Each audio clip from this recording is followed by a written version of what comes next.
પહેલા કોણ આવ્યું આ બધામાં? તો બોલે સૌથી પહેલા તો વૈષ્ણવો આવ્યા.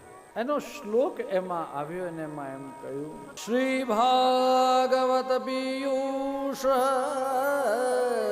પાનાય રસલંપટા ધાવંતો પ્યાયયો સર્વે પ્રથમં યે ચ વૈષ્ણવાઃ. ભાગવત જેનું નામ આવે એટલે સૌથી પહેલું કોણ દોડે?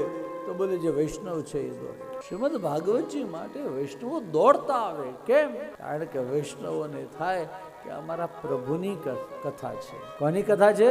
મારા પ્રભુની. આનંદ નંદનની કથા, યશોદોત્સંગ લાલિતની કથા, આ વ્રજવાસીની કથા નહીં નહીં નહીં, એ બધું ખરું, પણ સૌથી પહેલી વાર મારા પ્રભુની કથા, જેની હું નિત્ય ઘરમાં સેવા કરું છું, એ પ્રભુની કથા. એટલે વૈષ્ણવના હૃદયની અંદર એક ભાવ જાગે કે મારા પ્રભુની કથા છે, માટે મારે સાંભળવી છે, માટે મારે જોવું છે. આ ભાવ સાથે વૈષ્ણવ દોડતા કથા સાંભળવા માટે આવે.